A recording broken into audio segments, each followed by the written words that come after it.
Tuhan adalah gembalaku, takkan kekurangan aku. Dia membaringkan aku di padang berumput hijau. Saudara-saudara yang terkasih di dalam Kristus, selamat pagi. Salam jumpa lagi dalam Sabda Siap Saji. Kamis 8 Februari 2024. Dalam nama Bapa dan Putra dan Roh Kudus. Amin. Marilah berdoa. Allah Bapa Maraim, kami berbahagia karena belas kasih-Mu.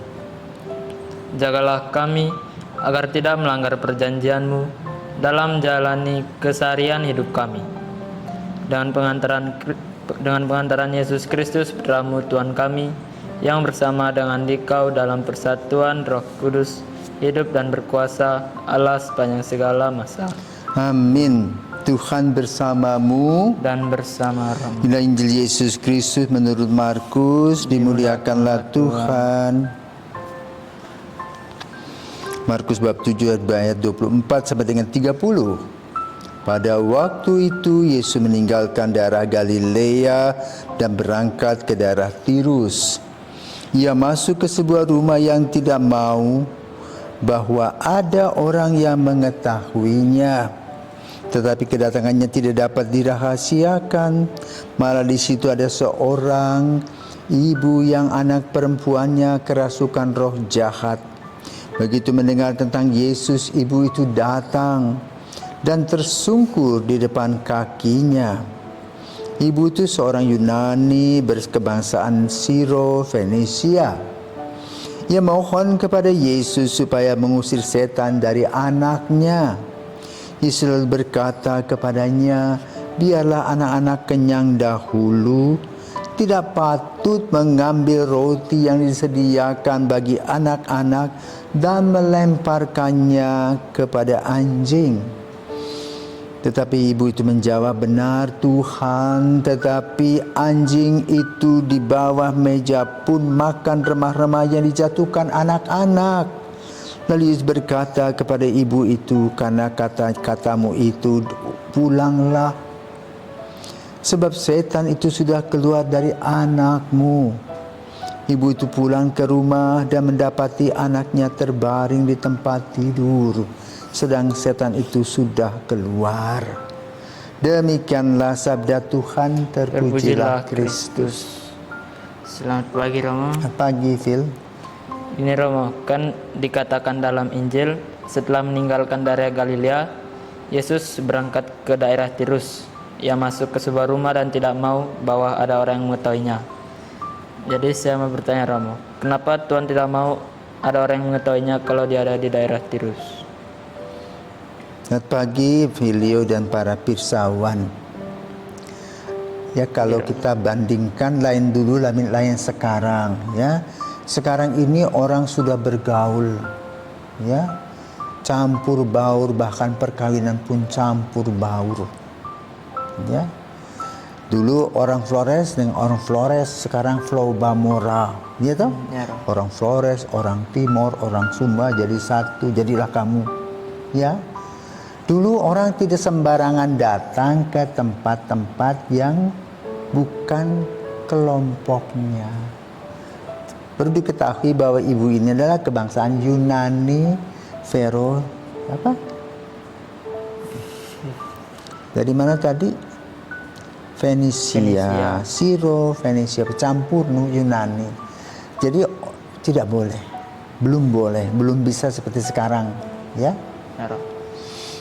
Tetapi Yesus masuk ke sana untuk mewartakan Injil. Ternyata bertemu dengan seorang ibu yang mengharapkan kedatangannya. Maka digambarkan ibunya tersungkur.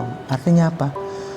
Dengan gembira, cemas dan gembira. Lama anaknya sakit dan tidak ada yang menyembuhkan. Betapa malunya ibu ini karena anaknya berteriak-teriak. Anaknya sakit, ibu itu tidak bisa tidur, lelah.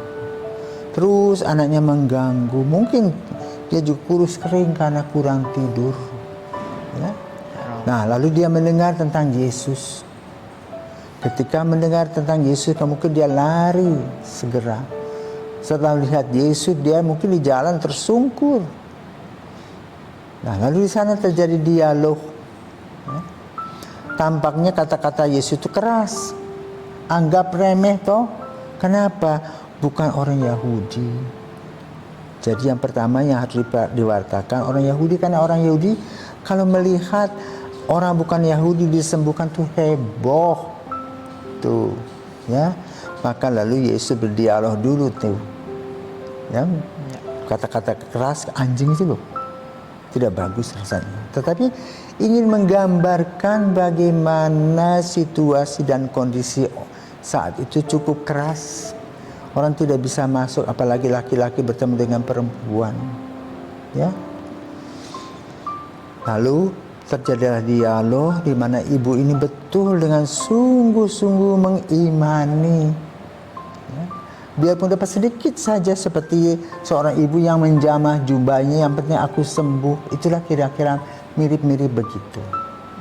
Jadi ibu ini tidak minta banyak, dia tidak minta seperti orang-orang Yahudi yang punya hak boleh bertemu dengan Yesus sesama Yahudi, tapi dia bukan orang Yahudi, tetapi yang paling penting dan utama adalah anaknya segera sembuh. Nah, disinilah kita bisa merefleksikan hati seorang ibu yang amat sangat luar biasa, seperti ibumu itu. Maka jangan pernah lupa, hutang budi kita akan dibawa mati. Karena tetap apa? Tidak pernah lunas hutang kepada ibu yang baik hati. Dan ibu-ibu ini senantiasa memikirkan anak-anaknya walaupun sudah tidak bersama dengan dia lagi. Apalagi kalau namanya seminaris, ya.